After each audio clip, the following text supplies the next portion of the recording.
Nama saya Susilo Nur Aji Cokrodasono. Saya adalah dosen di program studi ekonomi Fakultas Ekonomi dan Bisnis Universitas Muhammadiyah Yogyakarta.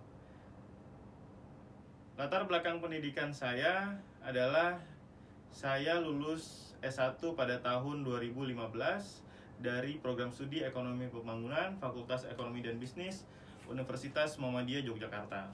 Kemudian di tahun 2016 saya melanjutkan studi master saya di Khon Kaen University Thailand dengan mengambil jurusan Master of Rural Development Management, dan saya lulus di akhir tahun 2016. Selanjutnya, saat ini saya sedang menempuh studi doktoral di Asia University Taiwan dengan mengambil jurusan PhD in Business Administration. Saya biasa mengajar mata kuliah ekonomi dan keuangan, dan hari ini saya akan membahas mata kuliah perekonomian Indonesia. Untuk selengkapnya, mari dengarkan penjelasan saya berikut ini terkait apa itu perekonomian Indonesia dan bagaimana cara kita berinteraksi di kelas. Kita lanjutkan pembahasan tentang mata kuliah perekonomian Indonesia ini. Mata kuliah perekonomian Indonesia ini membahas tentang situasi, kondisi, tahapan, dan berbagai permasalahan dalam pembangunan ekonomi di Indonesia. Ada 3 pokok pembahasan yang akan kita kaji dalam mata kuliah perekonomian Indonesia ini. Yang pertama adalah kondisi makroekonomi Indonesia, yang kedua adalah transformasi perekonomian Indonesia, dan yang ketiga adalah kebijakan perekonomian Indonesia. Nah, dan selanjutnya adalah luaran pembelajaran. Setelah mengikuti mata kuliah ini, mahasiswa diharapkan dapat memahami dan menjelaskan kondisi makroekonomi Indonesia.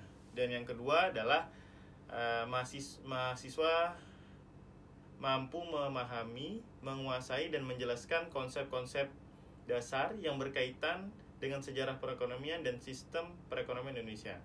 Dan yang ketiga adalah memahami, menguasai, dan menjelaskan analisa persoalan pembangunan dan kebijakan pembangunan ekonomi di Indonesia. Yang keempat, diharapkan luaran dari pembelajaran ini mahasiswa mampu bersikap disiplin, aktif, jujur, mandiri, dan dapat bekerja sama dalam tim sesuai nilai-nilai keislaman. Sistem perkuliahan pada mata kuliah ini adalah dalam jaringan atau online yang terdiri dari 6 kali sinkronus melalui Zoom dan MS Team atau MS Team, dan ya ada 10 kali asinkronus, yaitu melalui My Class-nya UMY. Dan dalam 10 kali pertemuan ini saya akan memberikan tugas grup, baik itu individu maupun grup, kemudian ada presentasi berkelompok, dan juga membuat artikel ilmiah. Dan dalam mata kuliah ini ada 3 kali ujian kompetensi. Yang pertama ada ujian tertulis, yang kedua ujian tertulis, dan yang ketiga adalah membuat artikel dan mempresentasikannya. Kemudian metode pembelajaran di mata kuliah ini adalah student center learning, di mana kita akan lebih banyak berdiskusi, baik itu diskusi kelompok atau diskusi secara langsung. Kemudian mahasiswa juga diminta untuk berpresentasi secara kelompok, dan biasanya saya akan memberikan kuis secara mendadak di setiap pertemuan. Materi pembelajaran, kita ada 16 kali pertemuan, ada 13 topik pembelajaran dari pertemuan pertama hingga pertemuan ke-16. Yang pertama adalah tentang konsep sistem perekonomian dan politik ekonomi Indonesia. Yang kedua tentang industrialisasi di Indonesia. Yang ketiga ada analisis neraca pembayaran internasional di Indonesia. Yang keempat, investasi dan pembangunan ekonomi di Indonesia. Yang kelima, minggu kelima itu kita ujian kompetensi 1. Keenam, kebijakan fiskal di Indonesia. Ketujuh, utang luar negeri. Kedelapan, kebijakan desentralisasi. 9, transformasi perekonomian Indonesia bagian 1. 10 adalah lanjutan dari transformasi perekonomian Indonesia bagian 2. Dan pertemuan ke-11, minggu ke-11 kita ada ujian kompetensi kedua. Dan selanjutnya pertemuan ke-12 kita membahas tentang analisis kebijakan moneter dan finansial di Indonesia. Pertemuan ke-13 tentang analisa kebijakan percepatan pengembangan infrastruktur di Indonesia. Dan ke-14 adalah analisis kebijakan usaha UMKM di Indonesia. Dan topik terakhir di minggu ke-15 adalah analisis kebijakan pembangunan ekonomi berkelanjutan di Indonesia. Dan minggu ke-16 kita adalah uji kompetensi ketiga atau uji kompetensi terakhir, di mana teman-teman diminta untuk membuat sebuah artikel dan mempresentasikannya pada minggu ini. Jadi ada beberapa komponen penilaian dalam mata kuliah saya ini.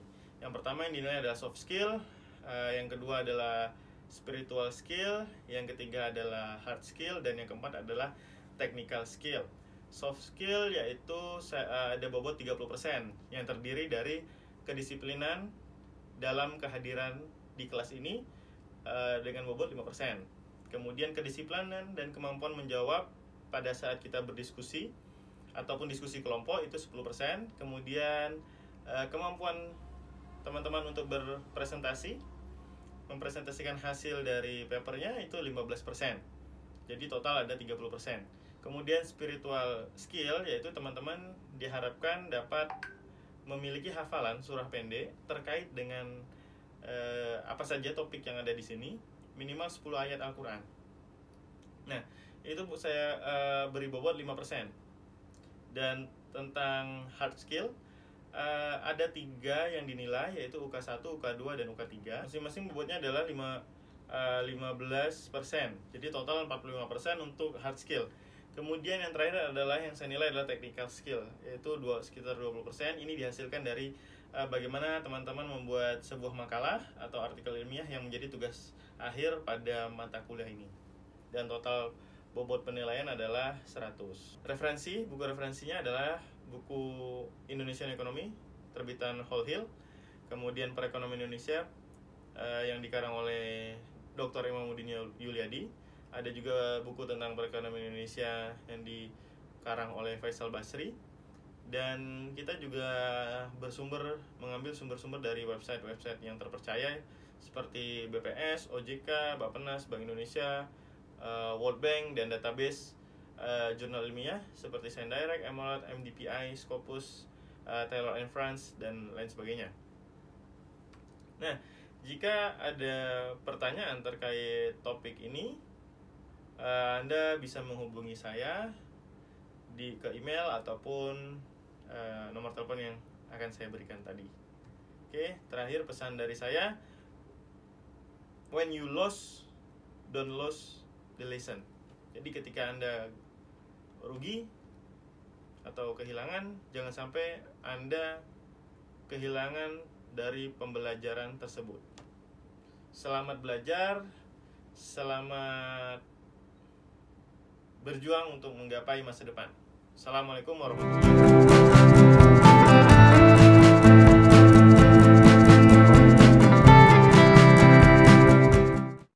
Ya, assalamualaikum warahmatullahi wabarakatuh. Waalaikumsalam warahmatullahi wabarakatuh. Selamat pagi teman-teman semua. Hari ini pada mata kuliah Perekonomian Indonesia kita akan membahas materi tentang investasi dan perannya terhadap pembangunan ekonomi. Nah, topik yang akan saya bawakan hari ini adalah investasi yang berkelanjutan atau sustainable investing. Oke, sebelum itu saya akan share screen terlebih dahulu. Nah, teman-teman gimana kabarnya ini? Sehat semua di masa pandemi seperti ini? Pak. Sehat, Pak. Alhamdulillah, sehat. Sehat, Pak.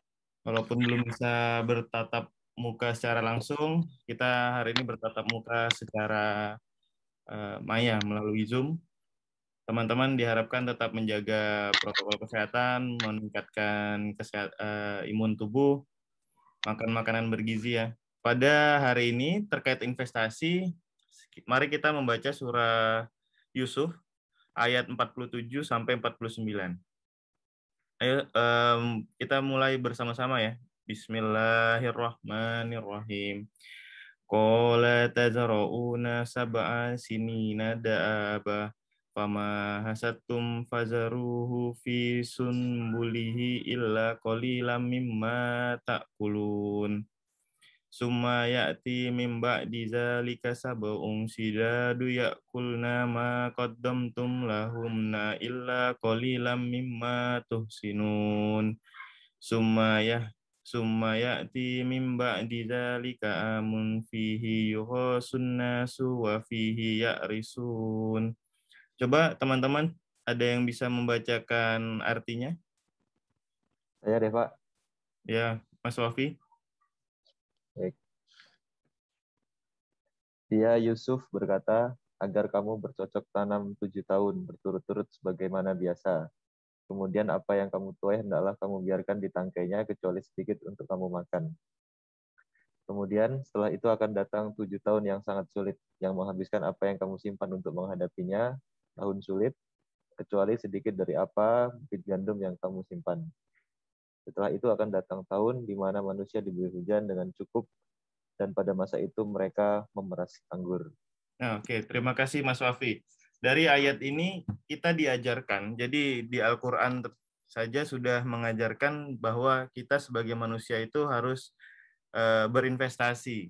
Agar apa? Karena dalam hidup itu tidak selamanya kita memiliki hal-hal yang kita inginkan. Jadi kadang ada kita sedang berlimpah rezeki, namun terkadang sedang surut. Makanya di ayat ini Allah mengajarkan agar kita ketika bercocok tanam selama 7 tahun berturut-turut atau itu setidaknya kita menyimpan sebagian agar ketika di masa sulit nanti, di masa yang akan datang, kita tetap bisa menikmati apa yang telah kita tanam pada masa-masa kejayaan kita. Nah, artinya investasi itu untuk menjaga nilai kehidupan kita di masa yang akan datang. Jadi, teman-teman, sebagai mahasiswa yang unggul dan islami gitu ya, yang apa-apa kita berlandaskan Al-Quran dan hadis, ini sudah ada contohnya di Al-Quran bahwa kita diminta juga untuk mengelola keuangan secara baik, terutama dengan cara berinvestasi. Nah, bisa dilihat di slide ini, kalau tadi adalah investasi masalah keuangan, tapi investasi tersebut tidak hanya masalah keuangan. Kalau di sini saya membacakan quotes bahwa an investment in knowledge always pays the best interest. Jadi kalau kalau kita berinvestasi di dunia keuangan, di saham dan lain sebagainya, terkadang hasilnya tidak memuaskan. Ada yang merugi, ada yang sedang-sedang saja, ada yang cuma balik modal. Nah, tapi ketika kita berinvestasi pada pengetahuan, itu pasti akan memberikan kita return atau bunga yang sangat baik lah terhadap kita pada masa yang akan datang. Jadi teman-teman, pada saat ini kita belajar mengenai investasi. Semoga di masa yang akan datang pengetahuan tentang investasi ini akan memberikan dampak yang baik buat teman-teman sekalian. Nah, hari ini saya akan membahas tentang pengertian investasi yang berkelanjutan, kemudian yang kedua adalah peran investasi berkelanjutan dalam pembangunan ekonomi, terutama di Indonesia, dan jenis-jenis investasi berkelanjutan, dan setelah itu kita akan membahas tentang perkembangan investasi berkelanjutan di Indonesia itu. Nah, dan selanjutnya ada data investasi berkelanjutan. Nah, apa itu sustainable investing atau investasi yang berkelanjutan? Mungkin ada yang bisa menjawab, yang sudah punya bayangan pemikiran tentang sustainable investing tersebut. Silakan. Belum Pak, masih baru pertama kali dengar. Ya, Mas Alim baru pertama kali dengar. Yang lain yang sudah mempraktekkan biasanya teman-teman ini sudah jauh potensinya dibanding pengetahuannya dibanding dosennya biasanya, karena ada yang sudah investasi di Bitcoin, ada investasi di saham dan lain sebagainya. Mungkin ada yang lain yang sedikit pernah mendengar apa itu sustainable investing, ayo. Belum tahu, Pak. Belum tahu. Mas Ferry? Enggak, Pak. Enggak tahu, Pak. Nggak tahu ya. Mbak Hafsah? Belum, Pak. Belum tahu. Semuanya belum tahu ini. Oke. Kalau begitu kita langsung saja. Sustainable investing itu berdasarkan pengertian dari Global Sustainable Investment Alliance di tahun 2019 adalah investasi yang bertanggung jawab dan menciptakan nilai yang lebih. Dan itu terkait dari lingkungan, sosial, dan good governance yang membuat keputusan investasi itu patut untuk dilaksanakan. Atau secara sederhananya adalah ketika kita berinvestasi, kita itu memikirkan 3 aspek penting, yaitu environment, sosial, dan governance. Jadi tidak hanya aspek ekonomi itu ya. Nah, dasar dari sustainable investing ini adalah triple bottom line. 3 prinsip yang mendasari investasi yang berkelanjutan. Yang pertama adalah economic, environment, dan etik. Jadi etik ini di dalamnya ada sosial dan governance. Ekonomi itu ya kita juga harus memikirkan tentang keuntungan secara materi. Jadi walaupun kita tadi saya bilangnya tidak hanya aspek ekonomi atau uang profit yang dipikirkan, tapi namanya investasi tetap harus ada harus ada timbal balik dalam bentuk materi. Mengapa kita perlu investasi yang berkelanjutan? Ada yang tahu? Enggak, Pak. Untuk masa depan, Pak, mungkin Ya, untuk masa depan yang lebih cemerlang. lebih baik untuk generasi selanjutnya. Ya, itu poinnya. Ada lagi yang lain? Tadi Mas Salim sudah memberitahukan kita perlu berinvestasi untuk generasi yang selanjutnya. Teman-teman yang lain mungkin kira-kira apa sih latar belakang gitu ya, background dari kita harus berinvestasi berkelanjutan. Kenapa nggak investasi yang seperti biasa aja gitu, yang sudah ada dilakukan saat ini gitu. Kenapa saat ini kita beralih ke investasi yang berkelanjutan atau bisa dibilang Ini Pak, saya. ya, Hafsah? Mungkin kalau investasi berkelanjutan itu lebih ke value sama prinsip orangnya secara pribadi gitu. Jadi dia lebih mementingkan nilai secara tadi sosial, environmental, tata kelola perusahaan gitu. Jadi bukan cuma mementingkan nilai ekonominya saja. Iya. Terima kasih, Hafsah. Sangat menarik sekali jawabannya dan tepat gitu ya. Mengapa kita perlu berinvestasi pada investasi yang berkelanjutan? Pertama adalah kita tahu bahwa perubahan iklim itu sangat luar biasa terjadi. Kita sekarang sudah bingung ya, kapan musim hujan, kapan musim kemarau. Kadang di musim kemarau di tempat yang lain terjadi banjir gitu ya. Nah, di tahun 2019, kalau terkait perubahan iklim, konsentrasi karbon dioksida itu mencapai 415 ppm di dalam atmosfer, di mana seharusnya itu standar dari konsentrasi CO2 itu adalah 350 ppm. Dan kenaikan suhu itu terjadi sekitar 1 derajat Celcius per tahun. Memang kelihatannya sedikit gitu ya, tapi bagi orang-orang tertentu yang tinggal di daerah yang sangat panas, itu sangat signifikan rasanya kenaikan dari 1% tersebut. Nah, yang kedua adalah kerusakan keanekaragaman hayati. Indonesia itu merupakan salah satu negara dengan keanekaragaman hayati terbesar di dunia, dan dengan adanya investasi yang berkelanjutan, kita harap kita bisa menjaga keanekaragaman hayati ini dari kepunahan ataupun dari kerusakan.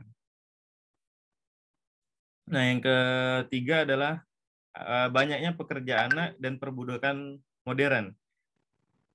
Ini yang melandasi juga mengapa kita harus berinvestasi berkelanjutan. Karena dalam investasi yang berkelanjutan, perusahaan itu tidak boleh mempekerjakan anak dan menggunakan sistem perbudakan modern gitu. Nah, yang keempat adalah kesetaraan gender. Jadi wanita layak mendapatkan hak, tanggung jawab, dan kesempatan yang sama. Jadi dalam investasi yang berkelanjutan, perusahaan yang kita investasikan itu juga harus mengakui kesetaraan gender. Jadi tidak memilih-milih bahwa laki-laki itu lebih superpower ataupun perempuan lebih superpower dari gender lainnya itu. Nah, kemudian tata kelola perusahaan dan pemerintahan. Ini yang kita harapkan adanya terjadinya transparansi, akuntabilitas, partisipasi, dan koordinasi. Jadi kita tidak berinvestasi pada perusahaan yang tidak transparan, yang korupsi, dan lain sebagainya. Nah, jadi 5 hal ini yang melatar belakangi terjadinya investasi berkelanjutan. Artinya kita perlu investasi yang berkelanjutan untuk mencegah hal ini terjadi. Nah, jenis-jenis sustainable investing gitu ya. Jadi hampir semua produk jenis investasi itu memiliki sustainable investing. Layaknya Islamic investing gitu ya. Jadi ada yang konvensional, ada yang Islamic. Nah, sekarang ada yang sustainable ataupun green. Jadi ada produknya masing-masing. Kalau saya beri contoh gitu ya, dalam Sustainable Capital Market di Indonesia itu ada produk Socially Responsible Investment Index. Jadi indeks saham yang mengacu pada Socially Responsible Investment yang didirikan oleh Sri Kehati. Nah, yang kedua ada Sustainable Stock Exchange Database yang didirikan oleh United Nations. Jadi dia merangkum negara-negara yang memiliki indeks-indeks saham berkelanjutan. Kemudian equity market itu terdapat green bond, surat hutang negara hijau gitu ya, yang sustainable, dan ada Indonesia juga sudah menerbitkan green suku. Nah, jadi ini green suku ini sudahlah dia Islami, kemudian dia sustainable juga prinsipnya. Nah, yang ketiga ada jenis investasi yaitu reksadana atau mutual fund. Biasanya itu sustainable fund atau ETF funds, exchange traded fund, dan pensiun fund itu mereka membuatnya menjadi investasi yang berkelanjutan.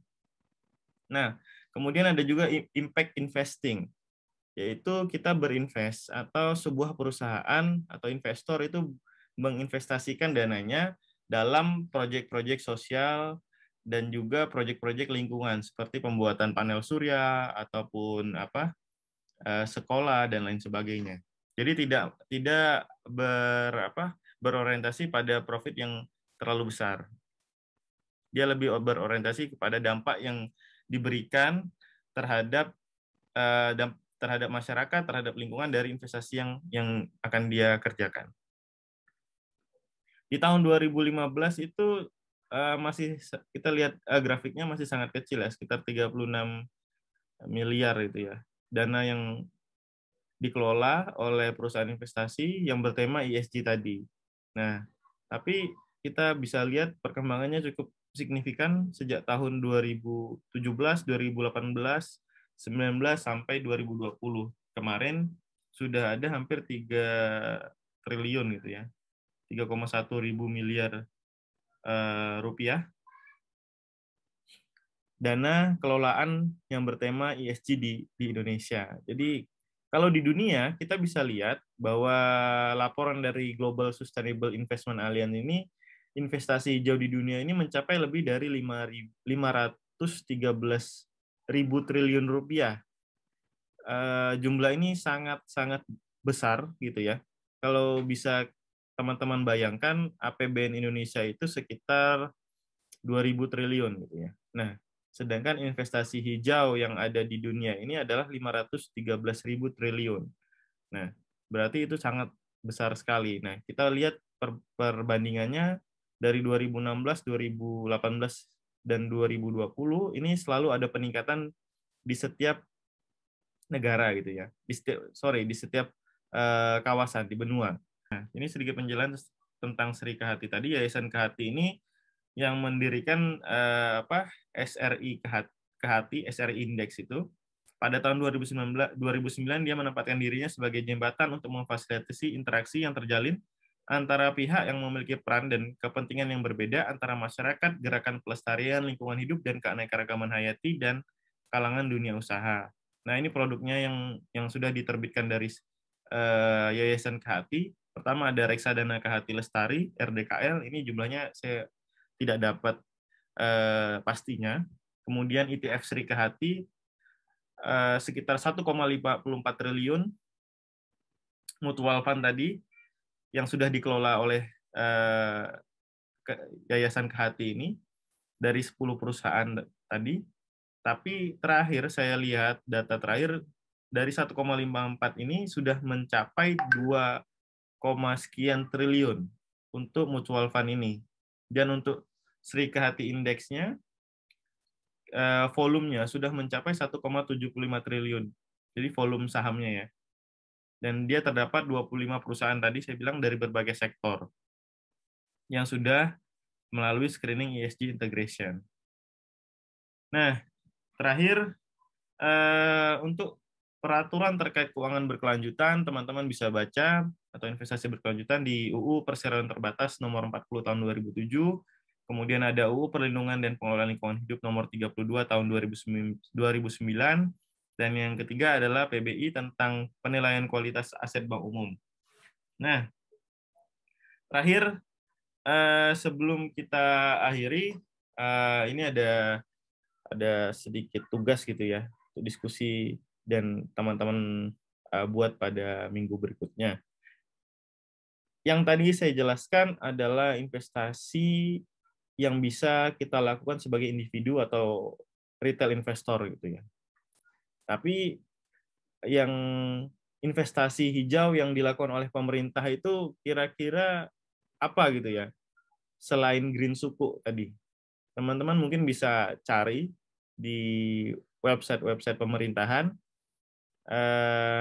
data-data tentang investasi hijau yang dilakukan oleh pemerintah. Bagaimana pemerintah itu mengelola dana investasi hijau yang mereka punya dan apa saja proyek-proyek yang mereka lakukan gitu. Nanti silahkan teman-teman cari dan diskusikan secara berkelompok, kemudian dituliskan dalam sebuah artikel sederhana. Oke, ada yang mau ditanyakan? Tidak, Pak. Sudah jelas, Pak. Sudah jelas ya tugasnya ya. Oke, kita cukupkan ya, teman-teman. Terima kasih banyak atas waktunya pada mata kuliah Perekonomian Indonesia ini. Semoga bermanfaat bagi kita semua untuk berinvestasi yang berkelanjutan di masa yang akan datang demi tercapainya pembangunan berkelanjutan. Terima kasih banyak. Kita akhiri dengan membaca doa penutup majelis. Subhanakallahumma wa bihamdika astaghfirullah. Wassalamualaikum warahmatullahi wabarakatuh. Waalaikumsalam. Waalaikumsalam.